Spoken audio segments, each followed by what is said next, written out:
മീനും ഇറച്ചിയും ഒന്നും ഇല്ലാത്ത ദിവസങ്ങളിൽ ഇതുപോലെ ഒന്ന് ട്രൈ ചെയ്ത് നോക്കിക്കോളൂ. ഞാൻ റീലു, ടേസ്റ്റ് ഓഫ് അമിറ്റികയിലേക്ക് എല്ലാവർക്കും സ്വാഗതം. അപ്പോൾ അതിന് വേണ്ടിയിട്ട് ഒരു ചട്ടി അടുപ്പത്ത് വെച്ചിട്ടുണ്ട്. ഇതിലേക്ക് നമുക്ക് വെളിച്ചെണ്ണ ചേർത്ത് കൊടുക്കാം. എണ്ണ ചൂടാകുമ്പം കുറച്ച് കടുക് ഒന്ന് ചേർത്ത് പൊട്ടിച്ചു കൊടുക്കാം. കുറച്ച് ഇഞ്ചിയും വെളുത്തുള്ളിയും ഒന്ന് ചതച്ചെടുത്തിട്ടുണ്ട്. വെളുത്തുള്ളിയുടെ ക്വാണ്ടിറ്റി ഒരല്പം കൂടുതൽ നിൽക്കത്തക്ക രീതിയിൽ ഒരു വലിയ സവാള, ഒരു ചെറിയ തക്കാളി രണ്ടും ഒന്ന് അരിഞ്ഞെടുത്തിട്ടുണ്ട്. അപ്പം നമ്മളുടെ കടുകൊക്കെ ഒന്ന് പൊട്ടി വന്നിട്ടുണ്ട്. ഈ ഒരു സമയത്ത് നമുക്കത് നമ്മൾ ചതച്ച് വെച്ചിട്ടുള്ള ഇഞ്ചിയും വെളുത്തുള്ളിയും ചേർത്ത് കൊടുക്കാം. എന്നിട്ട് നമുക്കൊന്ന് വഴറ്റി കൊടുക്കാം.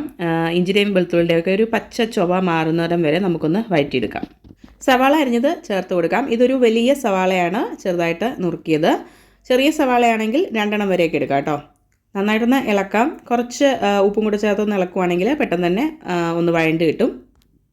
സവാളയുടെ നിറമൊക്കെ മാറി വരുമ്പം ഇതിലേക്ക് നമുക്ക് അരിഞ്ഞു വെച്ചിട്ടുള്ള ഒരു തക്കാളി ചേർത്ത് കൊടുക്കാം. ഇതൊരുപാട് വലുപ്പമില്ലാത്ത ചെറിയ തക്കാളിയാണ് കേട്ടോ ചേർത്ത് കൊടുത്തിട്ടുള്ളത്. ഒരുപാട് അങ്ങ് തക്കാളിയുടെ ക്വാണ്ടിറ്റി കൂട്ടണ്ട, ഭയങ്കര പുളിയായി പോകും. അപ്പോൾ ഈ ഒരു അളവിൽ എടുത്തോളൂ കേട്ടോ. കുറച്ച് കറിവേപ്പിലയും കൂടെ ഒന്ന് ചേർത്തിട്ട് നല്ലോണം ഒന്ന് വഴറ്റിയെടുക്കുക. എൻ്റെ കയ്യിൽ ഒരുപാട് കറിവേപ്പില ഉണ്ടായിരുന്നില്ല, അപ്പോൾ അതുകൊണ്ടാണ് ഇത്ര ചെറിയ ക്വാണ്ടിറ്റിയിൽ ചേർത്തിട്ടുള്ളത്. നിങ്ങളുടെ കയ്യിൽ നല്ല ഫ്രഷ് ആയിട്ടുള്ള കറിവേപ്പിലയൊക്കെ ഉണ്ടെങ്കിൽ ഒരു തണ്ട് കറിവേപ്പിലയൊക്കെ ചേർക്കാം കേട്ടോ, നല്ലതാണ്. ഇനി നമുക്കിതിലേക്ക് കുറച്ച് പൊടികളൊക്കെ ചേർത്ത് കൊടുക്കാം. ഒരു 1/4 ടീസ്പൂൺ മഞ്ഞൾപ്പൊടി ചേർത്ത് കൊടുക്കുന്നുണ്ട്. മുളക് പൊടി ഒരു 1/2 ടേബിൾ സ്പൂൺ ഇല്ല, അതിന് താഴെ ഉള്ളൂ, അത്രയും ചേർത്ത് കൊടുക്കാം. അപ്പോൾ നിങ്ങളുടെ എരിവിനനുസരിച്ച് നിങ്ങൾ മുളക് പൊടിയുടെ ക്വാണ്ടിറ്റിയിൽ വ്യത്യാസം വരുത്തണം കേട്ടോ. ഇതിലേക്ക് ഇനി നമുക്ക് മല്ലിപ്പൊടി ചേർത്ത് കൊടുക്കാം. മല്ലിപ്പൊടി ഒരല്പം കൂടുതൽ നിൽക്കണേ. അപ്പം ഏകദേശം ഒരു 1/4 ടേബിൾ സ്പൂണോളം മല്ലിപ്പൊടി ഞാൻ ഇതിലേക്ക് ചേർത്ത് കൊടുക്കുന്നുണ്ട്. ഇനി നമുക്ക് ഇതിലേക്ക് കുറച്ച് ഗരം മസാല കൂടെ വേണം. അതൊരു 1/2 സ്പൂൺ ഗരം മസാല ചേർത്ത് കൊടുക്കാവേ. നല്ലതുപോലെ ഇളക്കി നമുക്ക് ഈ പൊടികളുടെ പച്ചച്ചോവയൊക്കെ ഒന്ന് മാറ്റിയെടുക്കാം. പൊടികളൊക്കെ നന്നായിട്ട് മൂത്ത് കഴിയുമ്പോൾ മാത്രം ബാക്കിയുള്ള പരിപാടികളൊക്കെ ചെയ്യാം. ഈ തുടക്കക്കാരൊക്കെ ആണെങ്കിൽ ചട്ടിയിൽ പൊടികളൊക്കെ ഇടുമ്പോൾ പ്രത്യേകം ശ്രദ്ധിക്കണം കേട്ടോ. കാരണം ഫ്ലെയിം നമ്മളതനുസരിച്ച് അഡ്ജസ്റ്റ് ചെയ്തില്ലെങ്കിൽ പെട്ടെന്ന് തന്നെ പൊടികളൊക്കെ കരിഞ്ഞു പോകും. ചട്ടി അതുകൊണ്ട് തന്നെ നല്ല ചൂടാണ് കേട്ടോ. അപ്പം തീ ഓഫ് ചെയ്തിട്ട് തന്നെ പൊടികൾ ചേർക്കാനായിട്ട് പ്രത്യേകം ശ്രദ്ധിക്കുക. ഇല്ലെങ്കിൽ നമ്മൾ പൊടികൾ ചേർക്കുന്നതിന് മുന്നേ തന്നെ തീ ഒന്ന് കുറച്ച് വെച്ചിട്ട് ആ തീ ഒന്ന് മെയിൻറ്റെയിൻ ചെയ്തതിന് ശേഷം മാത്രം പൊടികൾ ചേർത്ത് കൊടുക്കാനായിട്ട് ശ്രദ്ധിക്കുക. അപ്പോൾ അതേ നമ്മൾ പൊടികളുടെ പച്ചച്ചോവയൊക്കെ നന്നായിട്ട് മാറി വന്നിട്ടുണ്ട്. പൊടികൾ മൂത്തൊരു മണമൊക്കെ വന്നിട്ടുണ്ട്. ഈ ഒരു സമയത്ത് നമുക്കിതിലേക്ക് സോയ ചേർത്ത് കൊടുക്കാം. ഇതൊരു 1 കപ്പോളം സോയ കാണും കേട്ടോ. അത് നല്ലോണം കുതിർത്തതിന് ശേഷം വെള്ളമൊക്കെ പിഴിഞ്ഞ് കളഞ്ഞ് നന്നായിട്ട് കട്ട് ചെയ്തെടുത്തതാണേ. അപ്പോൾ വലിപ്പമുള്ള സോയയായിരുന്നു. അപ്പോൾ അതുകൊണ്ട് ഞാൻ വലിയ കഷ്ണങ്ങളൊക്കെ 2ആയിട്ടൊക്കെ ഒന്ന് മുറിച്ചെടുത്തിട്ടുണ്ട്. അപ്പോൾ നിങ്ങളുടെ കയ്യിലുള്ള സോയയുടെ വലിപ്പത്തിനനുസരിച്ച് മുറിക്കുകയോ മുറിക്കാതെയോ നിങ്ങൾക്ക് ഇതിൽ ചേർത്ത് കൊടുക്കാം. ചേർത്ത് കൊടുത്തുള്ള മസാലകളെല്ലാം നമ്മളുടെ സോയയുടെ എല്ലാ ഭാഗത്തും എത്തത്തക്ക രീതിയിൽ നമുക്കിതൊന്ന് മിക്സ് ചെയ്ത് കൊടുക്കാം.